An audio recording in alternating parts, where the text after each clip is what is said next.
นี่แหละครับคือสิ่งที่เฮาต้องคิดเฮาสิพัฒนาแบบใดให้บ้านเฮาเจริญถ้าเฮาตัดสินใจเลือกผู้นำที่บ่จักไปไสเลยบ่จักไปคบค้าสมาคมหรือว่าบ่ฮู้จักช่องทางหาเงินหางบประมาณก็สิแกล่นแฮนกระดูกอันเก่าหั่นล่ะได้ปีนึงก็คอนกรีตบ่เกิน50เมตรแต่ละหมู่บ้านเมื่อคืนนี่อยู่ข้างเวทีมวยพี่น้องบันเจียดทาง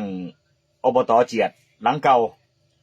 ก็มีโอกาสได้ไปร่วมบรรยายมวยบ่ว่าสิเป็นทั้งดีเจจอยทั้งป๋าหลอเมืองอุบลพร้อมทีมงานโดยเฉพาะทั้งท่านสจ.รักเทวาเมื่อคืนนี้ก็พบพ่อกับพี่น้องแฟนมัดแฟนมวยแล้วก็ผู้นำที่เป็นเพื่อนร่วมงานเก่าถ้าย้อนไปตั้งแต่20ปีก่อนที่ผ่านมาต้องบอกว่า20ปีก่อนอยู่สถานที่มองนั่นละอบต.เจียดปี48ครับผมเป็นสอบต.ครั้งแรกอยู่อบต.เจียดซึ่งปี48ตอนนี้ก็ปี68ผ่านไป20ปีทีมงานผมเมื่อคืนนี่ขยับขึ้นมาเป็นผู้นำขึ้นมาเป็นผู้รักผู้ใหญ่นี่หลายคนแล้วครับที่ต่อสู้เคียงบ่าเคียงไหลแม้กระทั่งท่านนายกคือกันนายกคำผ้าบุญยืนนี่ก็แต่ก่อนนี่ก็ถือว่าต่อสู้มานํกันจนปัจจุบันนี่เพิ่นก็เป็นนายกแล้วก็ทีมงานผมหลายคนก็มาเป็นรองเป็นเลขาทุกคนมีโอกาสได้คุยกันในระยะสั้นๆแต่ละคนเมื่อคืนนี่แต่ว่าไฮไลท์ที่คุยกันที่อยากจะมานำเสนอมาเว้าสู่ฟัง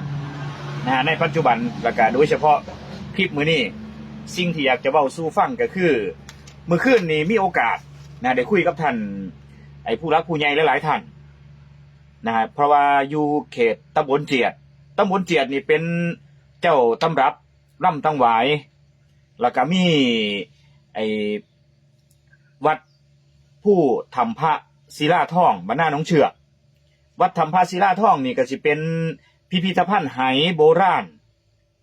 ที่ต้องบอกว่าพิพิธภัณฑ์ไหโบราณนี่เฮาขุดพ่อเฮาพ่อแล้วก็ได้สำรวจกันนี่ปี50 50 51 50 51 52จนมาฮอดปัจจุบันซึ่งในช่วงนั้นนี่ผมเป็นอบต.อยู่หั่นพอดีแล้วก็ทำงานสื่อไปนำก็ต้องบอกว่าผมเป็นผู้หนึ่งที่อยู่ในกลุ่มขุดไหโบราณอยู่ที่วัดหน้าหนองเชือกเป็นผู้ที่ไปร่วมขุดเป็นผู้ที่ไปร่วมจิตอาสาเป็นสร้างภาพแล้วก็จิตอาสาในการที่เฮาเฮ็ดจังได๋เฮาจะขุดเอาแปรงปัดดินนะครับแต่ก่อนจนมาเป็นพิพิธภัณฑ์อยู่วัดหน้าหนองเชือกวัดถ้ำพระศิลาทองในปัจจุบันแล้วก็ตำบลเจียดนี่นอกจากมีร่ำตังหวายมีพิพิธภัณฑ์วัดผู้ทำพระศิลาทองหน้าหนองเชือกแล้วก็ยังมีวัดภูเขาเงินวัดภูเขาเงินนี่ก็เป็นอีกหม่องนึงที่ต้องบอกว่าลูกหลานชาวตำบลเจียดคือจังผมนี่ชาวตำบลเจียดตำบลหัวหน้าคือจังผมนี่ฮู้จักแล้วก็ตั้งแต่เริ่มมีการพัฒนาผมก็เป็นผู้หนึ่งที่อยู่ในส่วนตรงนั้นผ่านไป20ปีมีโอกาสได้ไปเว้าไปคุยคือจังท่านสจ.รักเทวาคะพิมพ์อุดมลาภซึ่งตอนนี้นอกจากจะเป็นสมาชิกสภาจังหวัดอุบลราชธานีเพิ่นก็ยังได้รับตำแหน่งคือเป็นกรรมาธิการกีฬาท่องเที่ยวและกีฬาของจังหวัดอุบลราชธานีนำมันก็เลยมาประจวบเหมาะมีโอกาสได้คุยกันครับพี่น้องเมื่อคืนนี้กับท่านสจ.รักซึ่งคุยกันคร่าวๆบ่ท่านได้ลงลึกเรื่องเนื้อหาแต่ด้วยความที่เป็นทีมงานเป็นคนที่ทำงานนำกัน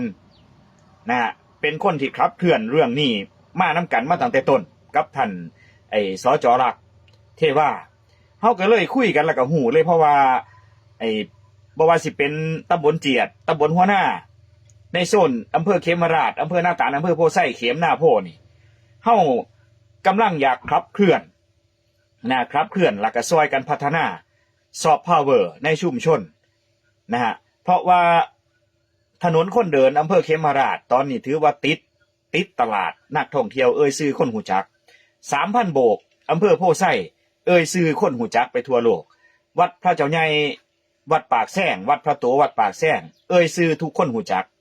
นั่นเห็นบ่เฮายกของดีแต่ละอำเภอนะอำเภอเขมราชมีถนนคนเดินมีหาดทรายสูงมีแกงสร้างหมอบอำเภอหน้าตาลมีวัดพระเจ้าใหญ่ปากแซงวัดพระโต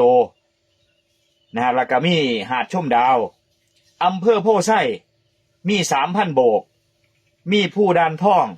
มีปากบ้อง2ค้อนนะฮะนี่คือยืนหลักแล้วใน3อำเภอเฮานี่แล้วก็ใกล้เคียงสีเมืองใหม่เฮาก็มีผาหลวงผู้ผาหลวงโขงเจียมบ่ว่าสิเป็นผาชนะใดนะหรือว่าสิเป็นจุดท่องเที่ยวต่างๆก็มากมายพี่น้องรู้จักกันดีอำเภอสิรินธรนี่ถือว่าเป็นซอฟต์พาวเวอร์ของจังหวัดอุบลราชธานีตอนนี้เฮามาเว้าถึง3อำเภอเขมราชอำเภอหน้าตาลอำเภอโพไซซึ่งมื้อคืนนี้มวยทั้งสการไฟฟ้านะทั้งเสียชาญเพิ่นก็จัดมวยชิงแชมป์เขมหน้าโพหรือว่าอำเภอเขมราชอำเภอหน้าตาลอำเภอโพไซโดยชมรมมวยสยามทั้งดีเจจอยมวยสยามป้าหลอเมืองอุบลนะแล้วก็ทางผู้รักผู้ใหญ่วงการมวยหลายๆท่านผมเองก็เป็นผู้สังเกตการทางสื่อมื้อคืนนี่นะถือว่าร่วมเป็นคณะกรรมการในการที่เบิ่งการเบิ่งการชิงแชมป์เมื่อคืนนี่ก็คือการพัฒนาวงการมวยแล้ววงการท่องเที่ยวเฮาสิเฮ็ดจังได๋เฮาสิเชื่อมกันแนวใดนะตอนนี้คืออำเภอโพไซเฮาก็เตรียมนะมีถนนคนเดินวันศุกร์นะมีถนนคนเดินวันศุกร์คือพี่น้องหยุดงานวันศุกร์ยังมื้อแลงวันศุกร์นี่ตรงมาที่อำเภอโพไซได้เลยมาอำเภอโพไซมาถนนคนเดินอำเภอโพไซพักอยู่ที่อำเภอโพไซยามมื้อเช้านะนอนอยู่โพไซกลางคืนวันศุกร์ยามมื้อเช้ามาเบิ่งพระอาทิตย์ขึ้นก่อนไผอยู่ที่ผู้ดานทองลงจากผู้ดานทองมาสวนหักแพงไปไหว้พระบ่ว่าสิเป็นบริเวณใกล้เคียงผู้ยอดทรัพย์วัดทำให้หรือว่าสิเป็นวัดปาคาชุมชนวัดโนนสวรรค์ศิลาอำภาจังซี่เฮาก็ไปต่อได้หรือว่าวัดผู้ป้อมไปล่องเรือปากบ้อง 3,000 โบกผาชันนะครับช่วงบ่ายๆเฮากลับขึ้นไปที่หาดชมดาวไปไหว้พระเจ้าใหญ่วัดปากแซงนะช่วงบ่ายวันเสาร์ช่วงแรงๆเฮาก็ตรงเข้าไปที่ถนนคนเดินอำเภอเขมราชแรงวันเสาร์นะเฮาก็เข้าไปท่องเที่ยวถนนคนเดินอำเภอเขมราชแรงวันเสาร์พักอยู่อำเภอเขมราชจุดที่เฮากำลังมองหาแล้วก็คุยกับท่านกรรมาธิการท่องเที่ยวและกีฬาท่านสจ.รักเทวาเมื่อคืนนี้ก็คือย่ามมื้อเช้าวันอาทิตย์ครับเพราะว่าตั้งแต่ยามมื้อแลงวันศุกร์นี่เฮาได้หม่องแล้วได้2อำเภอแล้วนะได้2-3อำเภอแล้วยามมื้อเช้าวันอาทิตย์ก่อนที่นักท่องเที่ยวจะล่าจากอำเภอเฮาถ้าเขมหน้าโพนี่เพิ่นสิไปไสต่อนั่นล่ะครับคือจุดที่เฮากำลังจะเชื่อมตอนนี้นะผมโฟกัสยามมื้อเช้านะครับกลางคืนวันเสาร์นี่ยามมื้อแลงวันเสาร์นี่พี่น้องไปเที่ยวถนนคนเดินเขมราชพักอยู่เขมราชกินอยู่เขมราชพักอยู่เขมราชยามมื้อเช้าตื่นขึ้นมาปุ๊บจุดที่เฮาควรที่จะส่งเสริมก็คือจุดที่อยู่ใกล้อำเภอเขมราชต้องเบิ่งที่ความพร้อมนะครับว่าเทพวงศาขามป้อมพังเคนหรือว่าเทศบาลหัวหน้าหรือว่าตำบลเจียดมองใดมีความพร้อมตรงนี้ที่จะรองรับนักท่องเที่ยวยามมื้อเช้าวันอาทิตย์ก่อนที่นักท่องเที่ยวเพิ่นจะกลับบ้านนี่ครับถ้าหากว่าเฮาพัฒนาได้ตรงนี้นี่มันจะเป็นเส้นทางการท่องเที่ยวที่ต้องบอกว่านักท่องเที่ยวนี่ต้องมาโดยเฉพาะช่วงนี้นี่มากินปลาแถวริมโขงนี่ปลาที่แซ่บที่สุดนี่ผมย้ำอยู่ทุกหม่องเวลาผมไปคือปลาที่อร่อยที่สุดนี่คือปลาน้ำจืดจากแม่น้ำโขง เป็นหยังคือว่าจังสันแม่น้ำโขงมันเป็นแม่น้ำใหญ่แม่น้ำกว้างแม่น้ำที่สะอาดแม่น้ำที่อุดมสมบูรณ์ไปด้วยอาหารของปลาน้ำจืดโดยเฉพาะพวกปลาเนื้ออ่อนมันจะมีฤดูกาลที่เขาว่ายท่วนน้ำขึ้นมาเขาเอิ่นช่วงปลาขึ้นตรงกุ้งตักป่าอำเภอเขมราชอำเภอหน้าตาลอำเภอโพไซแถวนี้เขาหาปลาได้นะนี่คือปลาที่แซ่บที่สุดพี่น้องต้องลองมาชิมนะนี่ครับตอนนี้ผมคุยกับท่านกรรมาธิการท่องเที่ยวและกีฬาคือท่านสจ.หลักเทวาเกี่ยวกับเขาจะโฟกัสมองใดสำหรับยามมื้อเช้าวันอาทิตย์ก่อนที่นักท่องเที่ยวเพิ่นจะกลับผมก็เลยมองเห็นตอนนี้คือตำบลเจียดตำบลหัวหน้าเพราะว่ายามมื้อเช้าวันอาทิตย์นี่ตลาดสี่แยกบ้านหัวหน้าเป็นตลาดที่มีเสน่ห์แล้วก็ว่ายังไงคือผมในหูดีเพราะว่าผมเป็นคนพื้นที่แถวนั้นว่าคนหลายเป็นตลาดที่ใหญ่แล้วก็สถานที่นี่กว้างขวางเพราะว่าแต่ก่อนนี่สิเป็นป่าช้าสาธารณะอยู่แถวนั้นตอนนี้นี่คือเพิ่นเบิกป่าช้าออกมีสนามกีฬาพื้นที่มันกว้างครับตรงนั้นนี่สามารถที่จะจัดเป็นถนนคนเดินสายวัฒนธรรมนำนักท่องเที่ยวที่ข้างอยู่โตอำเภอเขมราชกลางคืนวันเสาร์นี่พอตื่นเสาร์วันอาทิตย์ถ้าหากว่าเขามีถนนสายวัฒนธรรมอยู่ตลาดสี่แยกหัวหน้าโซนตลาดปัจจุบันนี่เขาก็จัดไว้โซนตลาดอีกโซนหนึ่งที่เพิ่นเบิกปราสาทแถวสนามกีฬาด้านทั้งทิศตะวันออกเขาจัดเป็นถนนสายวัฒนธรรมจัดได้ครับถนนสายวัฒนธรรมนี่คือแสดงอีหยังเนี่ยแสดงอัตลักษณ์ของพี่น้องในชุมชนเพราะว่าสิเป็นตำบลเจียดตำบลหัวหน้าเป็นตำบลเดียวกันเขาเอาร่วมกันได้เลยนะเอาร่วมกันได้เลยมีตักบาตรย่ามเช้าบอกเพราะว่านักท่องเที่ยวที่มานี่เพิ่นมาจากหลายหม่องหลายบอนเพิ่นมาทางว่าก่อนกลับบ้านเพิ่นมีโอกาสได้ทำบุญเป็นถนนสายวัฒนธรรมนี่ผมว่า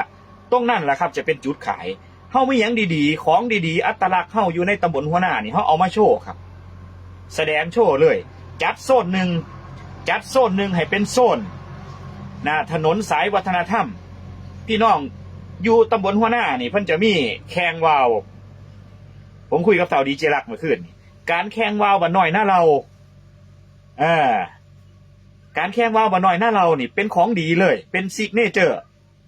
ของเขตตำบลหัวหน้าเลยแข่งวาวเครื่องจักสานต่างๆนี่เขาเอาไปร่วมไว้หั่นขายพวกผลิตภัณฑ์ตรงนี้แล้วก็พี่น้องที่เฮ็ดวาวเฮ็ดหยังเขาไปร่วมกันอยู่หั่นจัดเลยกองครับผมนี่ใหญ่มากกับกองเสงกองกิ่งนี่เอาผู้เฒ่าผู้แก่มาจัดตีกองเป็นตลาดทุกวันอาทิตย์เนี่ยมื้อเช้านี่นะอยู่หั่นอันนี้คือความฝันแหละครับแล้วก็มื้อคืนนี่ผมได้คุยกับท่านสจ.ท่านกรรมาธิการท่องเที่ยวและกีฬาคือท่านสจ.หลักคุยกันเบื้องต้นไว้มันเข้าทางกันเลยผมอยากกลับไปเฮ็ดจุดนี้เพราะว่าหยังเพราะว่ายังมื้อแรงวันศุกร์อำเภอโพไซมีแล้วนะครับแหล่งการท่องเที่ยวเฮานี่เฮาได้สายท่องเที่ยวนี่เลยรูทเพิ่นเอิ้นรูทคือเส้นทางท่องเที่ยวนี่ชัดเจนแล้วยังขาดย่ำมื้อเช้าวันอาทิตย์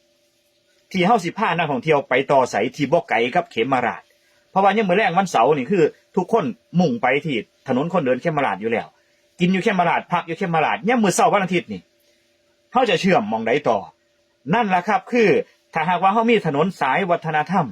เชื่อมตรงนี้อยู่สี่แยกหัวหน้านักท่องเที่ยวก็สามารถที่จะเดินจากนั่งรถจากเขมราชออกมาที่สี่แยกหัวหน้านี่นะครับ18กิโลใช้เวลาเดินทางบ่ถึง20นาทีเพราะว่าถนนเฮาใหญ่ลงมาตักบาตรในมื้อเช้าแล้วก็เบิ่งถนนสายวัฒนธรรมพี่น้องตำหูพี่น้องตีกองกิ้งมาเถินหน้ากองมาตำหนังให้นักท่องเที่ยวเบิ่งเอาหนังงัวหนังควายนี่มาตำใส่ดินทรายแบบสมัยก่อนแล้วก็มาเถินหน้ากองโป้งโป้งโป้งผู้เหลาวาวก็เหลาวาวไปผู้เฮ็ดสนุก็เฮ็ดสนุไปสำหรับกลุ่มทางบ้านน้อยหน้าเราส่วนกลุ่มตำศาสตร์ตำหูท่อผ่าต่างๆนี่เขาก็ไปจัดแสดงโชว์อยู่หั่นของในชุมชนเฮานะครับผ่าที่พี่น้องตำพี่น้องท่อนี่เอามาตัดเย็บเป็นชุดมีนางแบบเดินแบบ มีการประกวดร้องเพลงเพราะว่าตำบลเจียดนี่ต้นตำรับล่ำตังหวายก็ออกมาแสดงร่วมกันนะอยู่สี่แยกหัวหน้านะยามมื้อเช้าเริ่มตั้งแต่6 โมงเช้านี่ไปฮอด8 โมงครึ่งบ่ให้เกิน9 โมงงานเฮาถือว่าเฮาได้แล้วจุดหนึ่งอยู่สี่แยกหัวหน้าออกจากสี่แยกหัวหน้าไปไสบัดนี้ไปเบิ่งถ้ำพระศิลาทองไปเบิ่งไหโบราณอยู่หน้าหนองเชือกนั่นเห็นบ่ครับการท่องเที่ยวเฮาเดินล่ะเด้นั่นออกจากตลาดวัฒนธรรมสี่แยกหัวหน้าเข้าไปพิพิธภัณฑ์ไหโบราณหน้าหนองเชือกซึ่งสี่แยกหัวหน้าเข้าไปทินร่ำตังหวายตำบลเจียดนี่ห่างกัน8 กิโลใส่เวลาเดินทางบ่ถึง10 นาทีกินข้าวแล้วอยู่แยกหัวหน้า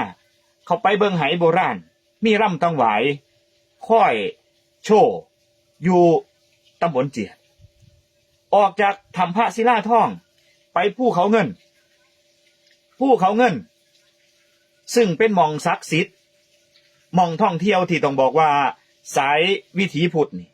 ไปกราบไปไหว้ไปขอพรอยู่พระธาตุภูเขาเงินออกจากภูเขาเงินนี่แหละครับจุดที่ผมคุยกับท่าวดีใจละมื้อคืนนี่ว่าตำบลหัวหน้ามีอ่างเก็บน้ำอยู่บ้านดอนโดซึ่งผมไปเบิ่งหลายเที่ยวแล้วโซนนี่คือโซนบ้านเกิดนอกจากออกจากภูเขาเงินแล้วนี่อยากมาแวะเบิ่งชมรมวาวอยู่บ้านน้อยหน้าเราเฮาผ่านชมรมวาวอยู่แล้วแต่จะมาผ่านบ้านน้อยหน้าเราเห็นบ่ครับมันเป็นเส้นทางท่องเที่ยวเฮาเกิดอะไรได้นะครับมาเบิ่งชมรมวาวอยู่บ้านน้อยหน้าเราไปพักผ่อนอยู่ที่อ่างเก็บน้ำบ้านดอนโดซึ่งเฮาไปพัฒนาถ้าหากว่าเฮาพัฒนาอ่างดอนโดนี่ขึ้นมาผมไปถ่ายภาพไว้หลายเที่ยวแล้วนะครับงามครับเพราะว่ามันแนมผ่านน้ำแล้วก็เห็นภูเขานี่คือภูหั่งอยู่บ้านบากเฮาไปพัฒนาหม่องนั่นเป็นหม่องนั่งเที่ยวพี่น้องสามารถไปขายอาหารได้ออกจากบ้านน้อยนั้นเราไปบ้านดอนโดย่างเครือตาดผู้ขามนาชุ่มไต่อยู่เขตนั่นพี่น้องก็มีโอกาสได้ขายของให้นักท่องเที่ยวไปนั่งกินลมชมวิวอยู่ข้างอ่างเก็บน้ำบ้านดอนโดแล้วก็พัฒนาผู้หั่งขึ้นมาพัฒนาผู้ขามขึ้นมาเป็นหม่องพักผ่อนหย่อนใจพี่น้องอยู่หันหอดบ่ายพอออกจากดอนโดเฮาแล้วพี่น้องจะต่อลงมาที่กุดขปุ่นไหว้พระเจ้าใหญ่คุ้มค่ำไหว้พระเจ้าใหญ่วัดคุ้มค่ำแล้วจังคอยเดินทางกลับสู่อุบลราชธานีอันนี้คือเส้นทางท่องเที่ยวที่ผมเองมีโอกาสได้อยู่จุดนี้แล้วก็หมู่พวกทีมงานผมนี่ได้มีโอกาสได้เข้าไปเป็นผู้รักผู้ใหญ่ที่จะส่งต่องานตรงนี้สำหรับงานในชุมชนบ้านเฮามันก็เลยเป็นที่มานะครับว่าถ้าหากว่าเฮาสิพัฒนาเนี่ยเฮาสิพัฒนาได้จังไดนี่แหละครับผมเฮ็ดสปอร์ตแต่ละมือนี่ผมก็จอบอยู่เด้ผมจอบอยู่ว่าแนวนโยบายไผสิมีแนวนโยบายที่ส่งเสริมเรื่องงานท่องเที่ยวชุมชนถ้าหากว่าผู้ใดที่มีแนวทางท่องเที่ยวในชุมชนเขมหน้าโพในบริเวณแถวนี้โดยเฉพาะปีนี้นี่ผมโฟกัสที่เทศบาลตำบลหัวหน้ากับอบต.เจียดเพราะว่าท่องเที่ยวตอนนี้นี่คือ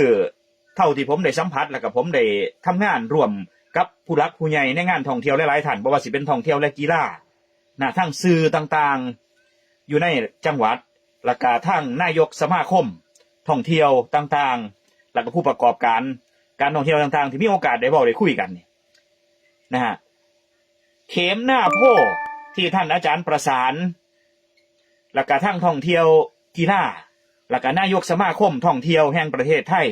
เพิ่นได้ลงมาจัดไทยแลนด์แซนด์บ็อกซ์โดยท่านชีราวุฒิแก้วชินผู้หนึ่งทีมงานผมที่อยู่ทั้งโซนจังหวัดถ้าหากชื่อตรงนี้นี่ดีเจมาหน่อย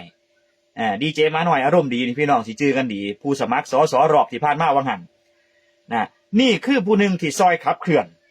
ซึ่งถ้ามองเป็นกลมๆเป็นวงกลมผมอยู่พื้นที่อาจารย์เรื่องประทินเขียวสดอยู่พื้นที่แล้วก็ทั้งท่านผอ.วัชรินทร์พุทธพองอยู่พื้นที่โซนเขมราชนะครับท่าน ไอ้น้องฟางพี่วัฒนาพี่วัฒนาแล้วก็อีกหลายๆท่านที่อยู่แต่ละจุดนะครับงานท่องเที่ยวนะครับทางอำเภอเขมราชพี่วัชรินทร์พุทธพองผู้ที่ร่วมกันสร้างถนนคนเดินนี่แหละแล้วก็พร้อมทีมงานเพื่อนนี่ก็พร้อมเต็มที่ในเข็มหน้าโพหน้าตาลเฮาก็มีกลุ่มบ่ว่าสิเป็นท่านอดีตสจ.ไอ้ไทยสิงหนาถขันสิงห์หรือว่าพี่น้องที่เห็นความสำคัญในงานท่องเที่ยวหลายๆท่านเฮาก็ร่วมกันทำงานเครือข่ายตรงนี้ทั้งโพไส้กับอาจารย์เรื่องประทินเขียวสดแล้วก็ทั้งสจ.ทั้งโพไส้นี่ก็คือไอ้อลิงสุภัตราพิทักษ์พรพลบอันนี้ก็คืออยู่ในเครือข่ายงานท่องเที่ยวท่านไอ้อดีตสจ.สจ.เพี้ยวหรือว่าสจ.กฤษสายใจนี่ก็ผู้หนึ่งที่ขับเคลื่อนนํกันตรงนี้แล้วก็มาสจ.รักเทว่าเฮาร่วมขับเคลื่อนแต่ละจุดนํกันนี่ครับคือทีมงานพวกผมนี่คือตอนนี้นี่คือทั้งประสานงานอยู่จังหวัดก็สิมีทั้งสื่อต่างๆที่พี่น้องเห็นสื่อทีวีสื่อไอ้หน่วยงานหลักพร้อมที่จะเป็นกระบอกเสียงให้สำหรับทีมงานเฮาก็ท่านอาจารย์ประสานศิลป์ลิขิตกุลนายกสมาคมสื่อและก็ทั้งนายกสมาคมท่องเที่ยวและกีฬาแล้วก็ทั้งคุณมาไล่มีนศรีทั้งสสส.องค์กรเฮาเป็นภาคีเครือข่ายในการขับเคลื่อนงานท่องเที่ยวระดับประเทศได้ครับที่เพิ่นขับเคลื่อนที่เพิ่นลงมาซอยไทยแลนด์แซนด์บ็อกซ์ที่ลงมาสัญจรอยู่ที่อำเภอโพไซแล้วผมเองเป็นผู้หนึ่งที่อยู่ในขบวนการขับเคลื่อนตรงนั้นนี่ที่ผมพร้อมผมนำเสนอไว้หลายปีที่ผ่านมาแล้วฝันผมใกล้สิเป็นจริงแล้วเพราะว่าอยู่ในจังหวัดก็จะมีทีมงานประสานอยู่ตลอดอยู่โดยตรงบ่ว่าสิเป็นทั้งไอ้หมาหน่อยอารมณ์ดีท่านชิราวุฒิแก้วชินท่านปีกซ้ายท่านเท่าอนุชิตลีลาศสง่างามแล้วก็กลุ่มโพไซกลุ่มคุณงามความดีสายตรงสารากลางเครือข่ายความดีงามของเท่าอนุชิตลีลาศสง่างามอันนี้เฮาก็ยังขับเคลื่อนทั้งพี่บูลกับทั้งคุณพี่มาโนดทั้งอำเภอตระการพืชผลกับพี่หมอบันดงในตรงนี้นี่คือเฮาขับเคลื่อนในหลายๆด้านบ่ว่าสิเป็นภาคสื่อซึ่งบอกได้เลยว่ามันมาถึงเวลาแล้วมันมาถึงเวลาแล้วบ่อยากให้พี่น้องได้คิดซ่าทำซ่าเพราะว่าตอนนี้ยังมื้อแรงถนนคนเดินโพไซพี่น้องในมื้อแรงวันศุกร์นี่มาโพไซกินผักอยู่โพไซยังมื้อแรงวันเสาร์อยู่เขมราชกินผักอยู่เขมราชตื่นเช้าวันอาทิตย์นี่เฮาสิไปไสนี่แหละครับคือจุดที่ผมกำลังมองหาเส้นทางที่ผมบอกว่าหั่นล่ะพี่น้องถ้าหากว่าพึ่งเข้ามาฟังฝากกดแชร์ฝากกดไลค์ถ้าหากว่าท่านเห็นด้วยกับแนวคิดตรงนี้ซอยกันครับซอยกันผมกำลังเบิ่งอยู่แนวนโยบายบ่ว่าสิเป็นอบต.เจียดที่กำลังจะฮอดเลือกตั้งช่วงปลายปีนี่เลือกตั้งอบต.หรือว่าตอนนี้นี่ผมกำลังเบิ่งทางเทศบาลหัวหน้าว่าสิมีกลุ่มใดหน่วยผู้สมัครผู้ใดที่มีแนวนโยบายเกี่ยวกับเรื่องซอฟต์พาวเวอร์ซอฟต์พาวเวอร์ส่งเสริมเรื่องท่องเที่ยวลิ้นพันกันส่งเสริมเรื่องท่องเที่ยวในชุมชนส่งเสริมตลาดวัฒนธรรมแล้วก็เฮ็ดจังไดจุดท่องเที่ยวในเขตบ้านเฮามันสิมาเชื่อมกับงานท่องเที่ยวเข็มหน้าโพที่เฮากำลังเชื่อมอยู่ตอนนี้ถ้าหากว่าเฮาได้โซนที่ผมเว้าไปบางหันนี่คือการท่องเที่ยววันศุกร์เสาร์และก็วันอาทิตย์เส้นทางเส้นนี้หรือว่ารูทท่องเที่ยวเส้นนี้มันจะเต็มเลยสำหรับทริปเที่ยวของนักท่องเที่ยวที่จะมาเที่ยวที่เขตแม่น้ำโขงบ้านเฮาเข็มหน้าโพเชื่อมไปถึงสีเมืองใหม่โขงเจียมศิรินธรเฮาสามารถที่เชื่อมได้ทุกจุดหรือว่าแม้กระทั่งมุกดาหารชานุมานอำนาจเจริญยโสธรเฮาก็เชื่อมได้เพราะว่าเส้นนี้เป็นเส้นหนึ่งที่มีเสน่ห์ขอบคุณทางผู้เขามาเยี่ยมชมผมอาจจะบ่ได้เบิ่งแน่หลายท่านที่เขามาเยี่ยมชมฝากแชร์ฝากไลค์ถ้าว่ามักแนวคิดตรงนี้ฝากด้วยครับเด้อซอยกันแชร์ซอยกันไล่ออกไปแล้วก็ซอยกันให้กำลังใจสำหรับผู้ที่ตั้งใจอยากเขาพัฒนาในตรงนี้ผมเองเฮ็ดในนามจิตอาสาผมก็ยินดีที่จะเข้าไปซอยแล้วก็ไปเป็นส่วนร่วมเพื่อพัฒนาบ้านเกิดโดยเฉพาะ4แยกหัวหน้า ไอพิพิธภัณฑ์ไหโบราณผู้วัดพระธาตุภูเขาเงินชมรมวาวบ้านน้อยหน้าเราแล้วก็มาพัฒนาผู้หั่งอ่างเก็บน้ำบ้านโดนโดผู้ขามนะพระเจ้าใหญ่วัดคุ้มค่ำกุดขอบปุ่นเพราะว่าผู้ขามก็อยู่เขตกุดขอบปุ่นส่วนหนึ่งพระเจ้าใหญ่วัดคุ้มค่ำก็อยู่ใกล้เคียงเฮาพัฒนาตรงนี้เป็นสถานที่ท่องเที่ยวให้จัดทริปนะจัดเป็นทริปในตรงนี้วันศุกร์เสาร์อาทิตย์เฮาสามารถที่จะพัฒนาได้เลยนะควบคู่กันไปเลยนะในตรงนี้นั่นเห็นบ่เมื่อก่อนผมมีโอกาสได้คุยกับทั้งว่าที่ผู้นำทั้งคำป้อม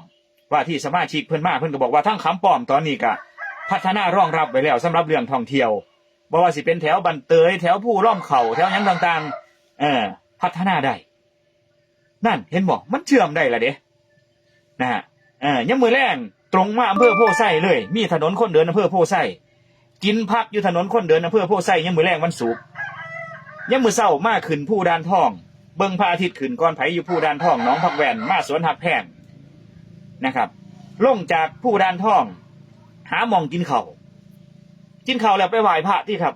ไหว้พระวัดทำให้ไหว้พระวัดผู้ป้อมไหว้พระโน่นสวรรค์ศิลาอัมพาไปปากบ่อง 3,000 โบกผาชั่นหรือว่า10ผาชั่น 3,000 โบกปากบ่องมาตรงกุ้งตักป่ากินปลาแซ่บๆอยู่โพไซไปหาดชมดาวเข้าเขตอำเภอหน้าตาลเลยได้นี่ไปหาดชมดาวไปกราบพระเจ้าใหญ่วัดปากแซงยังมื้อแลงไปกราบพระเจ้าใหญ่วัดปากแซงช่วงบ่ายๆออกจากพระเจ้าใหญ่วัดปากแซงตรงเข้าสู่เขมราชยังมื้อแลงวันเสาร์นั่นเส้นทางท่องเที่ยวเห็นบ่ไปถนนคนเดินอยู่เขมราชยังมื้อแลงวันเสาร์กินอยู่หั่นพักอยู่หั่นยังมื้อเช้าวันอาทิตย์สิไปไสนี่แหละครับคือผมทิมโจทย์ไว้ให้ผมนี่คนลูกกกตาลคูหัวหน้าตาแหลวมวงเฒ่าห้วยย่างน้อยหน้าเราดอนโดย่างเครือบันเจียดดอนติ้วบ้านผู้เขาเงินแถวนี้นี่เป็นเขตที่ผมอยู่แหละผมเห็นการพัฒนาบ่ว่าสิเป็นไหพิพิธภัณฑ์ไหโบราณทินล่ำตังหวายอยู่หน้าหนองเชือกผู้เขาเงินออกจากวัดผู้เขาเงินออกมาเบิงชมรมวาวอยู่บ้านน้อยหน้าเราพอมาเบิงชมรมวาวอยู่บ้านน้อยหน้าเราตรงเข้าไปที่อ่างเก็บน้ำบ้านดอนโดเฮาไปพัฒนาอ่างริมอ่างเก็บน้ำบ้านดอนโดพัฒนาผู้หั่งพัฒนาผู้ขามแถวบ้านดอนโดย่างเครือตาดผู้ขามหน้าชุ่มไต่อีเติงสายนั่นถ้าหากว่าเฮาพัฒนาจุดนั้นได้มาขายสิ่งขายของนักท่องเที่ยววนไปพี่น้องได้กินข้าวอยู่แถวนั้นนั่นแหละครับคือความเจริญที่มันจะเข้าไปออกจากอ่างเก็บน้ำบ้านดอนโดกลับมาไหว้พระเจ้าใหญ่วัดคุ้มค่ำแล้วค่อยเดินทางกลับตัวจังหวัดอุบลราชธานีมาตรการพืชผลไปอุบลราชธานีเป็นเส้นทางท่องเที่ยวที่มันหมุนรอบได้เลยนักท่องเที่ยวมานี่คือวันศุกร์วันเสาร์แล้วก็วันอาทิตย์ทั้งมื้อก่อนที่จะกลับบ้านของท่านนี่คือทริปท่องเที่ยวที่ต้องบอกว่าถ้าหากว่ามีโอกาสมีโอกาสตอนนี้ผมโฟกัสที่เทศบาลตำบลหัวหน้าเบิ่งอยู่ว่าผู้ใดสิมีแนวความคิดแบบนี้ซึ่งผมเคยเว้ากับผู้นำแล้วก็ว่าที่ผู้นำหลายคนว่าผมอยากมีโอกาสกลับมาพัฒนามาเชื่อมเพราะว่าผมอยู่โพไซผมเป็นคนเกิดอยู่เขมราชอยู่ทินร่ำตังหวายอยู่ทินกองกิงทั้งบันหัวหน้าตาแหลวลูกกกตาลคูมีโอกาสได้พัฒนาอยู่โพไซบ่ว่าสิเป็นผู้ดานท่องบ่ว่าสิเป็นปากบ่อง 3,000 โบกต้นจามจุรีแล้วก็3,000 โบกผาชั่นได้เชื่อมกับทางผู้หลักผู้ใหญ่เพิ่นงานท่องเที่ยวเฮาก็เริ่มฮู้จักแล้วอยากจะไปเชื่อมทางเขมราชบ้านเกิดนี่ผมว่าช่วงนี้ยังมีแห้งอยู่นี่ถ้าหากว่าเฮ็ดก็คือเฮ็ดช่วงนี้ถ้าปล่อยไปกว่านี้นี่อีก5ปี10ปีนี่ยังบ่ฮู้นะครับว่าเฮายังจะแข็งแรงยังพอเฮ็ดได้บ่หรือว่าเฮายังจะมีอายุที่ยืนยาวไปจนฮอดได้พัฒนาบ่ช่วงนี้เนี่ยมันเหมาะที่สุดจังว่านี่คือผมขายความฝันไว้เลยเมื่อคืนนี้พอดีมีโอกาสได้คุยกับท่าน สจ.รักเทว่าข้าพิมพ์อุดมลาภแล้วก็ผู้นำผู้รักผู้ใหญ่อยู่ทั้งโซนบ้านเจ้าของเพราะว่าไปพากมวยเมื่อคืนนี่ก็ไปย่างแซวนั่งคุยกันระยะสั้นๆแต่ว่ามันคุยกันบ่ดนครับตรงนี้เพราะว่าพวกเฮาเฮ็ดงานร่วมกันมาตลอดโดยเฉพาะทั้งท่านสจ.รักเทว่าเพิ่นก็เป็นกรรมาธิการนะครับท่องเที่ยวและกีฬาทั้งอลิงทั้งสจ.ทั้งโพไซนี่คือกันนะก็ดูแลในด้านโซนท่องเที่ยวและกีฬาคือกันนั่นมันเป็นกลุ่มรุ่นพวกผมแล้วนะที่เขามาขับเคลื่อนงานพวกนี้จังหวะนี้ครับคือแนวคิดในการพัฒนาฉะนั้นบอกได้เลยนะครับว่าซอฟต์พาวเวอร์สำคัญอย่างยิ่งของประเทศไทยเป็นยุทธศาสตร์ที่สำคัญของชาติไทยเฮาหลังโควิดที่แต่ละชุมชนในการพัฒนานี่หาจุดที่เป็นซอฟต์พาวเวอร์หาจุดที่เป็นแลนด์มาร์คเพื่อดึงดูดสร้างรายได้ให้กับชุมชนเฮาสิมาหวังตั้งแต่เงินภาษีที่พัฒนามาทุกๆปีนี่จ่ายแต่ค่าเงินพนักงานจ่ายแต่เงินเดือนเจ้าหน้าที่พนักงานอยู่ในหน่วยงานอยู่ในองค์กรต่างๆมันก็เบิดแล้วครับปีหนึ่งนี่งบประมาณที่ตกลงมาพัฒนาชุมชนในปัจจุบันนี่นะจากสมัยผมเป็นปี48นะครับปี48นี่ผมเป็นอบต.อยู่ตำบลเจียดตำบลน้อยๆยังได้พัฒนาปีหนึ่งนี่หมู่บ้านละ800,000 900,000นะปีหนึ่งนะครับหมู่บ้านหนึ่งนี่ยังได้พัฒนาอบต.น้อยๆนี่นะครับนับย้อนหลังไปเมื่อ20 ปีก่อนผมเป็นผู้หนึ่งที่ได้พิจารณางบประมาณตรงนี้นี่หมู่บ้านหนึ่งนี่นะหมู่บ้านหนึ่งนี่ได้พัฒนาปีหนึ่งนี่700,000 800,000นับย้อนไป20 ปีก่อนเลยครับจากปี48ช่วงนั้นปีนี้ปี68ครับเสื้อบอกว่างบพัฒนาแทนที่มันจะเพิ่มขึ้นแต่งบพัฒนาในปัจจุบันนี่เสื้อบอกว่าเหลือหมู่บ้านละบ่ถึง500,000น่าตกใจบ่ทุกอย่างมันขยับขึ้นทั้งบัดอย่าลืมว่าแต่ก่อนนี่ปูนกระสอบหนึ่งนี่สอบละ90 บาทนะเมื่อปี48นี่ปูนสอบหนึ่งนี่สอบละ65 75 85 95เท่านั้นเด้ครับราคาปูนแต่ก่อนเดี๋ยวนี้ปูนลูกหนึ่งนี่สอบหนึ่งนี่เกือบ200ในการพัฒนาโครงสร้างขั้นพื้นฐานแต่ว่าการพัฒนาแทนที่มันจะขยับขึ้นตามของที่ราคามันสูงขึ้นแต่พี่น้องเห็นบอกว่างบประมาณที่ลงมาพัฒนาชุมชนในปัจจุบันนี่มันน้อยลงแต่ก่อนนี่ผมเป็นสอบต.ปี48นี่พัฒนาหมู่บ้านหนึ่ง700,000 800,000 บาทปีหนึ่งนะถ้าหากว่ามีสมทบจากอบจ.จากนู่นจากนี้เนี่ยก็ได้หมู่บ้านละล้านกว่าบาทก็ได้แต่ปัจจุบันนี่300,000 400,000งบพัฒนาต่อปีเป็นอย่างเจ้าหน้าที่พนักงานอยู่ในหน่วยงานแต่ละหน่วยงานเบิ่งติล่ะครับจากแต่ก่อนนี่เจ้าหน้าที่แค่20 คนบ่ถึง30 คนครับแต่ละหน่วยงานโดยเฉพาะทั้งอบต.ทั้งเทศบาลแต่ปัจจุบันเป็น100ครับงบประมาณก้อนเก่าครับเฮาบ่ได้มีภาษีอย่างอื่นเลยเรื่องรายได้เก็บภาษีจากท่องเที่ยวจากโน่นจากนี่ธุรกิจในชุมชนบ้านเฮาบ่มีถ้ารับแต่เงินภาษีที่เขาจัดสรรมาอย่างเดียวแต่ละหน่วยงานนี่รับเจ้าหน้าที่แบบเต็มอัตราเต็มกำลังเลยบางที่นี่ต้องได้แยกต้องได้ดึงเอางบประมาณที่ตั้งไว้เพื่อที่จะมาจ้างพนักงาน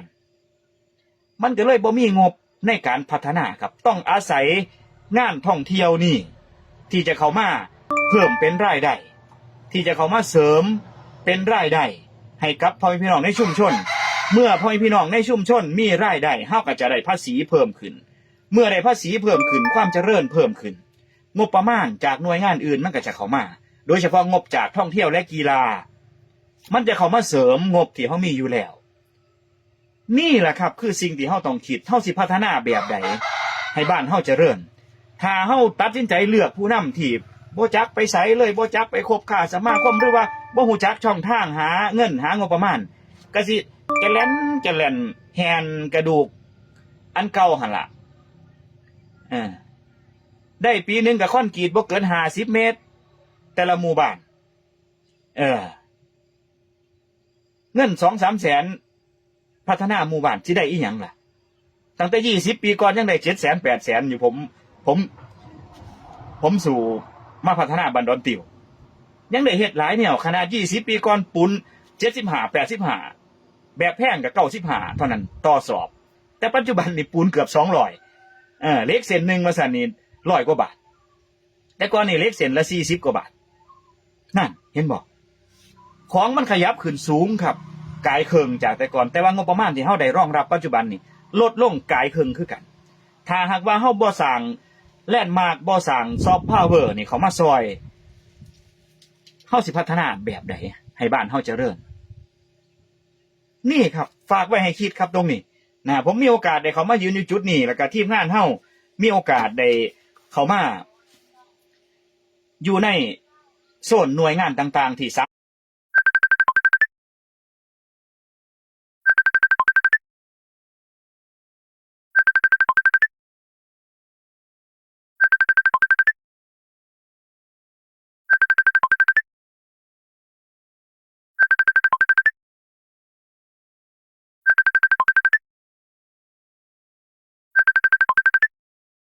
มารถที่จะส่งต่อ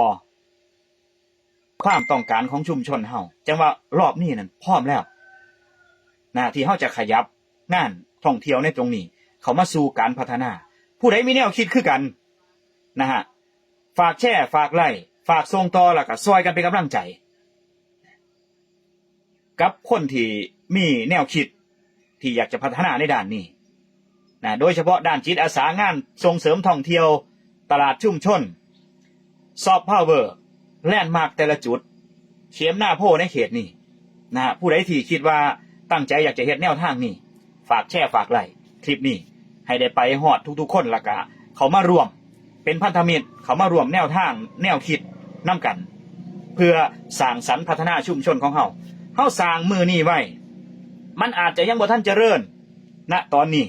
แต่ผมนี่เชื่อครับผมเป็นลูกกกดานครูลูก4แยกหัวหน้าผมเป็นผู้หนึ่งที่เป็นเด็กน้อยผมเป็นผู้หนึ่งที่เป็นเด็กน้อยที่เริ่มเห็นการก่อตั้งตลาด4แยกหัวหน้าตั้งแต่30 กว่าปีที่ผ่านมาที่เพิ่นเริ่มก่อตั้งตลาด4แยกหัวหน้าจาก 2-3 แค่ที่ผู้เฒ่าผู้แก่เพิ่นมาตั้งตลาดยายโสมพ่อใหญ่บุญท่านยายลี่ปีไอ้ย่ายแย่แล้วก็ทั้ง3-4 คนเท่านั้นเด้แต่ก่อนอยู่ตลาดหัวหน้าแล้วปัจจุบันนี่เบิ่งติล่ะครับผ่านไป30 ปีตลาดหัวหน้ามันใหญ่เป็นระดับตลาดจังหวัดแล้วผมเห็นนี่ครับการพัฒนามันเริ่มจากจุดเล็กๆที่มันจะคอยพัฒนาขึ้นมันอาจจะบ่เจริญตอนนี้แต่กลุ่มพวกผมนี่คุยกันแล้วก็มองถึงอนาคตของลูกของหลานอีก20 ปี30 ปีข้างหน้ามันต้องพัฒนาแล้วก็ขยับขึ้นเรื่อยๆแม้นว่ามันสิบ่เจริญในยุคเฮาแต่ถ้าหากว่าเฮาได้เริ่มยกแค่ย่อแค่มาเริ่มสร้างไว้มันก็จะเป็นเส้นทางที่พัฒนาไว้ให้ลูกให้หลานนี่คือสิ่งที่เฮามองทางว่าผู้ใดมีแนวความคิดคือกันฝากแชร์ฝากไลค์คลิปนี้ออกไปให้ทุกคนที่อยากจะร่วมอุดมการณ์เดินทางไปนำกันสู่เส้นทางการพัฒนาผมเองยินดีที่จะอาสาเข้าไปซอยอาสาเข้าไปเป็นส่วนหนึ่งในงานพัฒนาเรื่องท่องเที่ยวเสริมกับพัฒนาในด้านเศรษฐกิจฐานรากที่มันมีอยู่ในระบบอยู่แล้วเขาเอาเรื่องท่องเที่ยวเอาซอฟต์พาวเวอร์นะครับเอาแลนด์มาร์คแต่ละชุมชนเขามาขับเคลื่อนเพื่อให้ได้งบประมาณจากท่องเที่ยวและกีฬาจากหน่วยงานอื่นๆ เข้ามาพัฒนาชุมชนบ้านเฮาให้เจริญเติบโตอยากเห็นนะครับว่าโมเดลในการพัฒนาตรงนี้นี่อยู่ไสพี่น้องไปเบิ่งตลาดถนนคนเดินเขมราชนี่ครับพัฒนาเริ่มต้นพัฒนาปีนี้ปีที่11ผมเองก็มีโอกาสเป็นฟั่นเฟื่องน้อยๆนะแต่ก่อนที่เป็นผู้ขับเคลื่อนเป็นส่วนหนึ่งในการขับเคลื่อนในด้านงานประชาสัมพันธ์ถนนคนเดินตั้งแต่ช่วงแรกๆจนได้มาเป็นฟั่นเฟื่องหนึ่งที่มาขับเคลื่อนถนนคนเดินอำเภอโพไซแล้วก็ตอนนี้นี่เป้าหมายของผมคือยามมื้อเช้าวันอาทิตย์นักท่องเที่ยว15นักท่องเที่ยวไปไสผมมองไว้ตอนนี้นี่คือตลาดสี่แยกหัวหน้าเป็นถนนสายวัฒนธรรมจัดโซนถนนสายวัฒนธรรมออกจากตลาดสดบรรหัวหน้ายามเช้าเข้าไปพิพิธภัณฑ์ไหหน้าหนองเชือกตำบลเจียดไปทินร่ำตังหวายไปศึกษาทินร่ำตังหวายไปต่อที่วัดพระธาตุภูเขาเงินวนกลับมาที่ชมรมวาวบันหน่อยหน้าเราเฮาพัฒนาขึ้นให้เป็นชมรมวาวเลยเพราะว่าตอนนี้นี่ถือว่าเป็นซิกเนเจอร์บ่ผมเว้าผิดนะฮะตรงนี้ถ้าว่าผมเว้าผิดเว้าบ่ถูกก็ให้คิดใส่มองนั่นล่ะนะฮะเป็นต้นแบบการพัฒนาเป็นของดีบันหน่อยหน้าเราเมื่อไปหน่อยหน้าเราแล้วบันดอนโดครับอ่างเก็บน้ำบันดอนโดบ่ไกลครับพัฒนาเป็นหม่องท่องเที่ยวได้ออกจากอ่างเก็บน้ำมีผู้ห้างมีผู้ขามแถวนั้นเฮาก็สามารถท่องเที่ยวได้แล้วครับวัดพระเจ้าใหญ่วัดคุ้มค่ำนั่นไปหอไตรตะการต่อหอไตรตะการซึ่งตอนนี้หอไตรตะการเพิ่นพัฒนาขึ้นมารองรับนักท่องเที่ยวไปพักผ่อนหย่อนใจไปเล่นเป็นสวนสาธารณะนะหอไตรตะการตอนนี้นี่ถือว่าอลังการอย่างยิ่งเลยพี่น้องไปเบิ่งมีสวนเสืออีกสวนเสือตะการโซนตะการก่อนที่เข้าเมืองนี่แม่นเบิดครับเส้นทางท่องเที่ยวเส้นนี้นั่นเห็นบ่นะฮะเอาซ้ำนี่ครับนี่คือความฝันเนี่ยนี่คือความฝันที่อยากจะเห็นเอาฝากแชร์ฝากกดไลค์ฝากคอมเมนต์เพราะว่าแต่ละคอมเมนต์นี่ผมเก็บไว้เบิดเด้นะเก็บไว้เพื่อมากันกองแล้วก็เพื่อมาเติมเต็มแนวคิดแนวทางในตรงนี้นะฝากแนวคิดตรงนี้ไว้พิจารณาสำหรับการพัฒนาชุมชนบ้านเฮาครับขอบคุณทาง UDCAT นะเฮียเอกขอบคุณทั้ง JP Air บ้านสร้างเหลาเจก่อขอบคุณธนพรเฮาส์คอนสตรัคชั่นแล้วก็ขอบคุณฮักแพงเอนเตอร์เทนเมนต์นะเฮ็ดสปอร์ตโฆษณาขอบคุณไปยังสูงพี่น้องที่ติดตามทุกท่านบ่ว่าสิเป็นลีโอน้ำแข็งใสเสียตู้ผู้ป้อมปลาดาวเงาจันทร์แล้วก็ท่านหัวหน้าประสานนาคทองนะครับทุกท่านที่เขามาเยี่ยมชมขอบคุณไปยังสูงนะครับฝากแชร์ฝากไลค์นำไปเด้อถ้าว่ามักแนวคิดตรงนี้นะฮะให้ชุมชนบ้านเฮาได้เห็นว่านี่คือกลุ่มคนรุ่นใหม่ที่อยากกลับไปพัฒนาบ้านเกิดเจ้าของในช่วงที่ยังมีจังหวะมีโอกาสแล้วก็ยังมีแห้งพอเฮ็ดได้นะครับฝากแนวคิดตรงนี้ไว้ครับ